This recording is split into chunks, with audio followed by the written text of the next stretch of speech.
Good morning, guys. Welcome back to our vlog.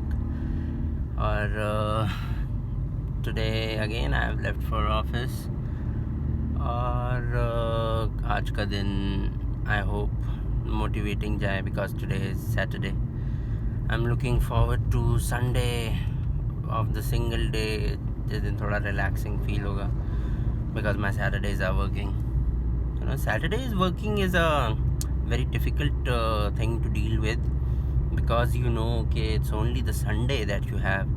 और आजकल की लाइफ में specially for working professionals like us, like me and you guys, अपन लोगों के लिए टाइम निकालना बहुत डिफ़िकल्ट है बिकॉज पर्सनल भी थोड़ा टाइम होना बहुत ज़रूरी है. लेकिन जब सिर्फ संडे होता है तो on that day you can either do your house hold chores और घर के काम कर लो, या फिर कहीं अगर सोचा कि चलो बाहर निकल के खा आते हैं, मिल आते हैं, घूम आते हैं, your day is gone before you realise कि यार मंडे आ भी गया.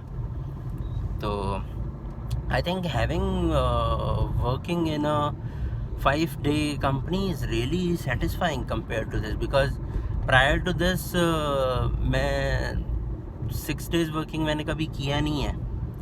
I have always worked in a 5-day working company. तो वहाँ पे मुझे इतना फील नहीं होता था इस चीज़ का कि यार मेरे पास एक ही छुट्टी. बिकॉज होता क्या है कि अगर आपके पास मंथ में if you have 8 days of, combining the Saturday Sunday per week off, so on an average you have 8 days, which is enough to plan out your relaxing days, your shopping days, your traveling days, your just relaxing days. But when you have the half of it, you have only 4 days. तो 4 दिन तो फिर आपका limited time scope हो गया ना कि मेरे पास 4 ही दिन है. और वो भी एक साथ तो होता नहीं है कि आदमी रिलैक्सिंग फील करे. तो that is something difficult because मुझे आदत नहीं थी. I am developing it over a period of time. In fact अब ऑलमोस्ट 1 साल हो जाएगा मुझे इस तरीके से सैटरडेज़ पे काम करते करते. The only advantage of Saturdays के जो आपका नॉर्मल रूट है उस पर आपको ट्रैफिक कम मिलता है. That's it. And that too I believe सुबह के टाइम पे बिकॉज ज़्यादातर वर्किंग प्रोफेशनल्स सिंस उनका छुट्टी होता है, their day off, so nobody is out on roads. लेकिन by the time you are coming back शाम को, इवनिंग में जनता आ जाती है सड़कों पे because Friday and Saturdays it's the party weekend, so people come out usually at night. तो दिन में फिर भी फ़र्क रहता है कि हाँ नहीं, अगर आपको कहीं पे जाना हो या एनीथिंग तो सही रहता है. Because at times I have gone to Delhi. अगर आप सैटरडेज़ को दिल्ली, जैसे मैं कई बार गया हूँ, तो जब हम जाते हैं तो काफ़ी खाली रहता है, लेकिन वापसी के टाइम तक पूरा भर जाता है सड़क वगैरह, ट्रैफिक फुल मिलता है. तो ये एक फ़र्क रहता है सैटरडेज़ को. बाकी from the working point of view, I do not find much difference between normal working like weekdays and Saturdays because काफ़ी लोग होते हैं जो थोड़े से हाई पोजीशन पे हैं.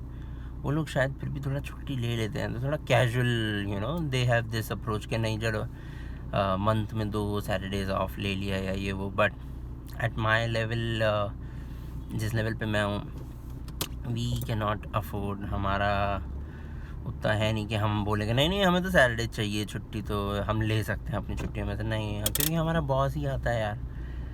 ये भी बड़ा डिफ़िकल्ट है कि हाउ टू हैंडल कि यार सैटरडेज़ को मैं तो फ्रैंकली स्पीकिंग मेरा मन करता है मैं अपने बॉस से बात कर लूँ कि सर देखो बात ऐसी है कि मेरे पास छुट्टियाँ तो हैं, छुट्टी तो हर कंपनी देती है, तो आप मुझे लेने भी दो ना. और मंथ में मैं 2 छुट्टियाँ कर दूँ सैटरडेज़ की और अपना सैटरडे संडे क्लब कर दूँ.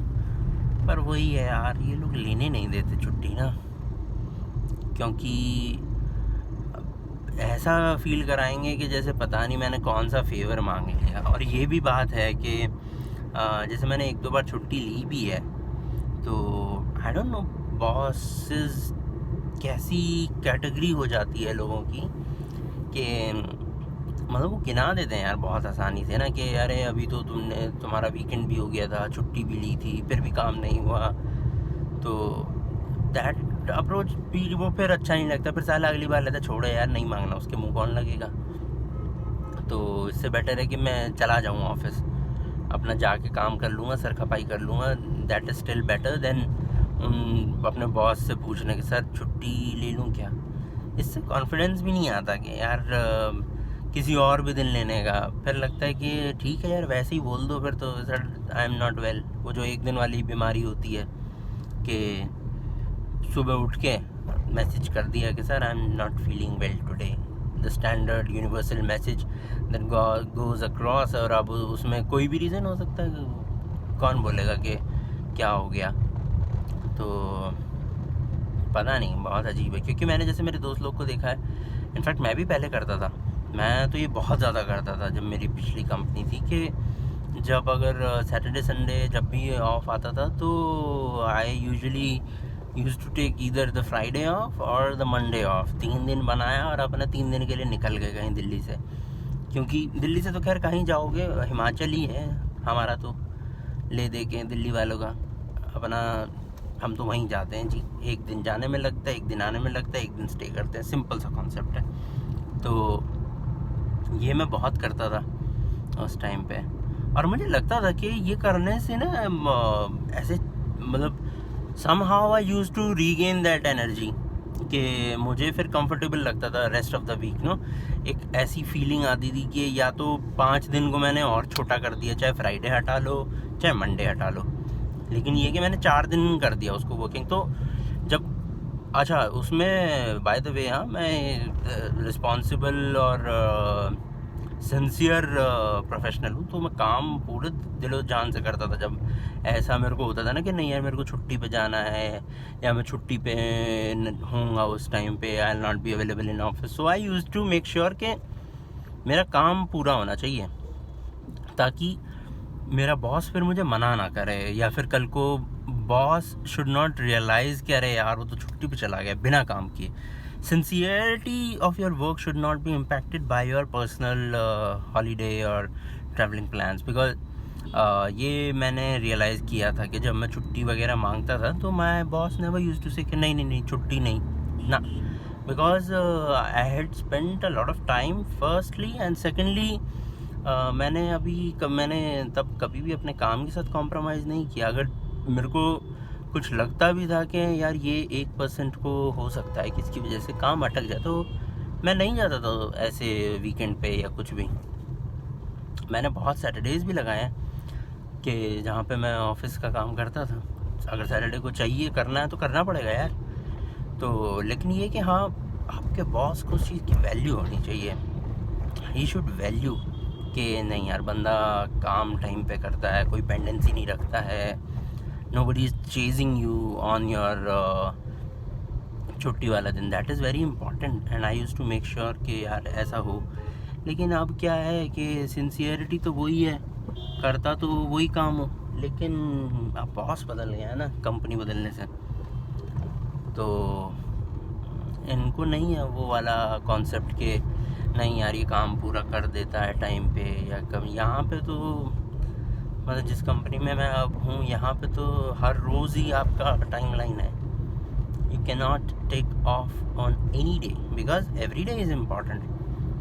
Prior to this, I was, by the way, I used to work in a Japanese company, and I was directly working under a Japanese boss. तो एक ये बहुत बड़ा डिफरेंस होता है एक इंडियन बॉस और जापानीज़ बॉस, जो मैंने it can be different with you guys. आप लोग अगर और किसी कल्चर के या किसी नेशनैलिटी के बॉस के साथ काम करते हैं तो यू लेट मी नो कि do you agree with me on the fact that yes they like जो foreign expats होते हैं they value your time, your dedication and they like वो जो concept होता है ना acknowledgement का, appreciation का, that is quite prominent with them। तो उससे आदमी motivated रहता है। अगर आपके पास काम ज़्यादा भी है ना, and if you are putting that extra effort required, even on the holidays, तो यू फील वर्थ कि नहीं यार, मतलब एटलीस्ट मुझे एक्नॉलेजमेंट तो है। नॉट लाइक कि I am being treated as a कि भैया ये तो तेरा रेगुलर वर्क है, you have to do, who else will do, it's your duty. तो यहाँ पे मेरे को थोड़ा वो वाला एटीट्यूड लगता है कि like you do not gate appreciation, कि ठीक है कर दिया तो कर दिया, नहीं किया तो तूने करा ही नहीं, वो वाला फ़र्क आता है। तो ये मुझे थोड़ा अजीब लगता है। लेकिन हाँ, इसके अलावा और कोई ऐसा सच मुझे डिफरेंस लगता नहीं है। लेकिन हाँ, सैटरडे कॉन्सेप्ट वाली बात तो यार फैक्ट है, क्योंकि जैसे मेरे एक सीनियर होते थे मुझसे पहले, मतलब जहाँ मैं काम करता था, तो उस टाइम पे आई वाज जस्ट मैच्योर, मतलब मैंने ज्वाइन किया था, फर्स्ट ईयर ही हुआ था मुझे काम करते हुए। लेकिन बॉन्डिंग काफ़ी अच्छी थी मेरी उनसे, because he was the person जिन्होंने मेरा इंटरव्यू लिया था एंड ऑल। तो वी वर लाइक कि नहीं, मेरी उनसे काफ़ी अच्छी बनती थी। तो वो उस टाइम पे he was looking to switch his job. तो मैं उनसे पूछता था, अरे सर क्यों छोड़ रहे हो, या फिर, तो उनका वही था कि यार ग्रोथ नहीं होती, पैसे नहीं बढ़ते एंड ऑल दैट, कि बाकी सब ठीक है लेकिन हाँ फाइनेंशियल्स के बिना काम चलता नहीं है। तो he was considering to switch. उस टाइम पे आई वॉज आस्किंग के what are your criteria, like मेरी तो पहली जॉब है, लेकिन if I consider in future कि मुझे अपनी, अगर मैं कल को जॉब ढूंढूँ तो मेरा क्या क्राइटेरिया होना चाहिए। तो ही वाज लाइक कि डूड मेरा तो भाई सिंपल है, because he was a married guy, 2 kids, family, parents, everything. तो ही वाज लाइक कि मुझे जॉब, जो भी जॉब के लिए कॉल आता है फ्रॉम ईदर द कंसल्टेंट और the company, I make sure and I put this point forward कि मैं तो 5 day वर्किंग करूँगा। If there is a job जहाँ पे 5 day वर्किंग है, वो मेरा फर्स्ट क्राइटेरिया होता था। बिकॉज सी उनका ये था कि देख भाई, अगर कोई भी कंपनी तेरे को कॉल कर रही है ना आज की डेट में, if you are working and if you are getting a call from the company, then assume this but natural कि those guys are ready to pay you more than your current salary. पहला point. तो बोला salary negotiation तो होती ही होती है, लेकिन बोला जो दो उसके अलावा मेन चीज़ होता है, एक तो कि 5 day वर्किंग होना चाहिए और कम्यूटिंग डिस्टेंस कम से कम होना चाहिए। अगर मैं सेंट्रल दिल्ली रहता हूँ तो मैं ज़्यादा से ज़्यादा 15-20 किलोमीटर ट्रैवल कर सकता हूँ, उससे ज़्यादा नहीं। पता लगा मैं जी 50-50, 60-60 किलोमीटर ट्रैवल कर रहा हूँ एक साइड, उतना मेरे को वो पैसा नहीं चाहिए जिसमें मेरे को इतना परेशान, मुझे टाइम चाहिए।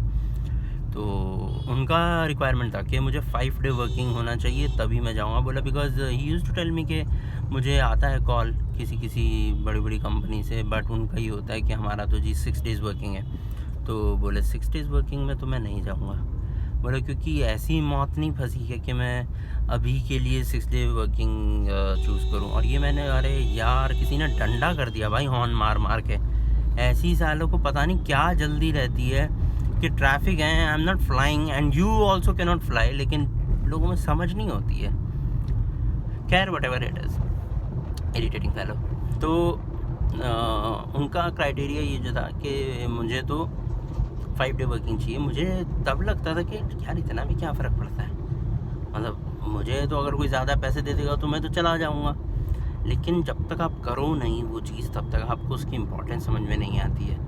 अब now 10 years down the lane, when I see myself in that situation, that I also consider this point now, because prior जब मैंने ये ज्वाइन किया था तो कंपनी, तो it was like there was no other choice, I was in that kind of situation in my job where I had to switch, or I wanted to switch for certain reasons. I'll especially make a video on that what was the reason that I shifted here and did all the switch. But since now I am working on the Saturdays, तो अब मुझे realise होता है यार Saturdays of होना बहुत ज़रूरी है। बिकॉज मुझे वो एक प्रेशर रहता है माइंड पे ना, क्योंकि साला हमेशा लगता है कि अरे कितने दिन की बात है यार, एक ही दिन छुट्टी मिलती है, एक ही दिन छुट्टी मिलती है। तो वो एक मेंटली सेटिस्फैक्शन नहीं मिल पाता है सैटरडे पे अगर आप काम करते हो। तो even if you want to relax at work, के चलो यार सैटरडेज़ को सैटरडे की तरह डील करते हैं, लेट्स कीप इट थोड़ा कम एंड बस जैसे तैसे टाइम पे आओ, आज एक्स्ट्रा मत रुको कि संडे है तो टाइम पे चले जाओ। लेकिन नहीं आता, मज़ा नहीं आता, you don't get that fully free वाला फील। और जब अगर आप किसी से नेगोशिएट करते हो ना, when you are looking for a job और you are going through the negotiation process and all, तो like that same senior of mind जो जिनकी मैं बात कर रहा था, उन्होंने मुझे ये भी बताया था कि अगर आप सैटरडेज़ वर्किंग कंपनी में जा रहे हो तो बोला आप अपने सैटरडेज़ गिना सकते हो। बोला it's you have the right to ask कि I will be working on Saturdays, pay me extra, because मेरा पर सैटरडे के हिसाब से इतना एक्स्ट्रा बनता है, सो यू गॉट टू पे मी मोर। अगर आप उस चीज़ को एक्सेप्ट कर लेते हो कि जी मैं तो सैटरडेज़ को वर्किंग करूँगा, तो आप पैसे पे भी नेगोशिएट कर सकते हो। तो ये एक फैक्ट है कि अगर आपको मतलब if any one of you is trying to switch your job and you can consider this point when you are finalized and going through the negotiation process कि आप HR को बोल सकते हो कि भाई डूड लुक ये है और मैं इतना पैसा लूँगा। मैं तो इनफैक्ट आपको सजेस्ट करूँगा कि when you start looking for job ना, तो अपने पहले ही 2 पैरामीटर बना लो कि अगर मेरी for example I am just saying कि अगर आपकी 5 लाख रुपए सैलरी है, तो जस्ट सिंपली से मतलब एक मोटा मोटी जस्ट रफ आइडिया है कि मैं 6 लाख लूँगा अगर मैं मेरे सैटरडेज ऑफ हैं, और अगर मैं किसी सैटरडे वर्किंग कंपनी में हूँ तो मैं 6.5 लूँगा या 7 लूँगा, डिपेंडिंग अपॉन वो जो कैलकुलेशन पर डे वाला आप कर सकते हो। So make sure you do that, because मैं तो इस फेवर में हूँ कि भाई अगर आप सैटरडेज़ को काम कर रहे हो, या अगर मेरे को सही चीज़ लगी थी तो ये इनफैक्ट मैंने मेरे 1-2 यहाँ पे जो अभी कलीग्स हैं, मैंने उनसे भी डिस्कस किया कि guys did you do this, because जब मैंने ज्वाइन किया था यहाँ पे तो frankly speaking I also did the same. मैंने बोला था कि नहीं यार मैं सैटरडेज़ वर्किंग होऊंगा, मैंने कभी सैटरडेज़ काम नहीं किया है तो मुझे एक्स्ट्रा चाहिए, तो मैंने एक्स्ट्रा मांगा था एंड इट वर्कड। उन्होंने मेरे को दिया एक्स्ट्रा, ज़्यादा नहीं दिया, जितना मैंने मांगा था उतना नहीं दिया, लेकिन हाँ दे considered this point and they gave me a bit extra for the fact that you will be working on Saturday. So you guys can also negotiate and negotiate it well. तो सैटरडे वाला concept आप consider कर सकते हो negotiation process में। और इसके अलावा सैटरडेज़ को मुझे ये भी लगता है कि कई लोग होते हैं जिनका ना जैसे मैंने काफ़ी जो थोड़े मेरे से ज़्यादा सीनियर लोग हैं उन लोगों से मैं बात करता हूँ एट वर्क ओनली, तो मैं पूछता हूँ कि सर सैटरडे को आपको कैसा लगता है, मतलब सैटरडे वो परेशान नहीं होता कि अरे यार घर पे रहता तो ज़्यादा मज़ा आता या फिर रिलैक्सिंग फील होता instead of coming to office and Saturday. मैंने कहा आपको तो करते हुए भी इतना टाइम हो गया, of course they been working for like 5-7 years. तो अच्छा, उन लोगों की अप्रोच अलग है जो हमसे थोड़ी सीनियर जनता है। जैसे मैंने एक जनाब जी से पूछा कि सर अब आपको कैसा लगता है, मतलब सैटरडे मेरा तो पहली बार है ये वो बोलते हैं कि अरे नहीं यार सैटरडे वर्किंग होना अच्छी बात है। मैंने बोला क्यों? तो कहते हैं अरे सैटरडेज़ को यार अगर घर पे रहोगे, वाइफ या बच्चे कहीं जाने बोलेंगे, बोला कहीं जाने का मतलब मॉल होता है, मॉल का मतलब शॉपिंग होता है या फिर मूवी होता है, बाहर खाना होता है, बोला बैठे बिठाए 2-3 हज़ार रुपये लग जाते हैं। बोला इससे बेटर है अपना ऑफिस आ जाओ, ना तो कोई खर्चा होता है एक्स्ट्रा और ना बोला घर की कोई चिक चिक होती है। अब मुझे लगा यार ये कौन सा कॉन्सेप्ट आ गया, तो मैंने कहा अच्छा, तो मतलब एक ये भी कॉन्सेप्ट है, इट एग्जिस्ट्स। और ये मैंने फिर मेरे साथ के एक दूसरे को पूछा, मैंने कहा यार वो सर तो ऐसे बोल रहे थे कि मतलब जो मैंने जिनसे पूछा वो मेरे साथ का, तो मैंने वो सर का रेफरेंस देते हुए बोला, मैंने कहा यार वो बोल रहे थे कि सैटरडेज़ को तो एक्स्ट्रा खर्चा लगता है ये वो, तो वो बोल रहा था, कहता है अरे हाँ यार, बोला इन लोगों को ऐसा लगता है, बोला मैं मेरे भी साथ में हैं ऐसे लोग, मैंने उनसे भी पूछा था चीकी कि सर सैटरडेज़ को कैसा लगता है, क्योंकि वो भी Saturday non Saturday working company से सैटरडे में आया था, तो उनका भी यही कॉन्सेप्ट है कि यार घर पे तो बोला फालतू बीवी बच्चे का खर्चा लगता है सैटरडे को। बोला यार लोग एसी तक गिना देते हैं कि घर पे सैटरडे को रहते हैं तो एसी चला के पड़े रहना पड़ता है। मैंने कहा घर पे अगर वो नहीं होंगे तो क्या बीवी बच्चे नहीं बैठेंगे क्या यार एसी में? बोले यार वो तो फिर उनका रेगुलर डे वाली अप्रोच है ना। बोला खुद तो यहाँ पे आदत ज़्यादा पड़ जाती है, बीवी बच्चे तो पता नहीं कैसे रहते होंगे। मैंने कहा यार कमाल है, मतलब ये सब तो मैंने सोचा नहीं। तो मतलब ऐसे भी लोग हैं। हाँ, और ये सब भी रीज़न है कि कुछ लोगों को सैटरडेज पसंद है, कुछ को सैटरडेज नॉन वर्किंग पसंद है। तो आप बताना मुझे कि आपको कौन सा टाइप का कॉन्सेप्ट ज़्यादा बेटर लगता है, सैटरडेज वर्किंग और सैटरडे इज़ ऑफ। और डू यू अग्री विद जो मैंने बोला या फिर जो मैंने एक्सपीरियंसेस बताया कि हाँ ऐसा होता है? अगर आपके पास भी कोई स्टोरी है ना ये सैटरडे वर्किंग या ऑफ से रिलेटेड, तो आप मेरे को बताना ताकि मुझे भी और पता लगे। भैया ज्ञान चाहिए आज के टाइम में, तो जितना मिल जाए उतना कम है। तो आप मुझे बताना कि सैटरडे वाला कॉन्सेप्ट आपको कैसा जमता है, और आपको क्या ये नेगोशिएशन वाला आपने भी कभी ट्राई किया था सैलरी पार्ट में, और इफ़ यस तो डिड इट वर्क और नॉट? तो आप ये शेयर करना, मुझे बताना कमेंट सेक्शन में मैसेज करके कि क्या रहा लाइफ में, सैटरडेज़ का क्या इंपॉर्टेंस है एंड ऑल दैट। तो बाकी ठीक है, अभी I am on my way Saturday as you know working fellow. तो I reach office soon and मैं आपको फिर मिलता हूँ। बाकी till then you spread the positivity around like I have been trying, कि अपनी बातें शेयर करो यार, हल्का फील करो, मस्त फील करो। जितना ज़्यादा नॉलेज है ऐसी चीज़ों की देश को, लोगों का ज्ञान सुनो, सुनने से बहुत ज़्यादा बढ़ता है आपका ज्ञान। तो मुझे बताना आप। बाकी I will see you as tomorrow, yes tomorrow I'll give a new gyan and I'll take gyan from you guys. Till then, bye bye, stay healthy, keep yourself safe, your family, people around you safe. I'll see you guys tomorrow. Till then, bye bye, take care.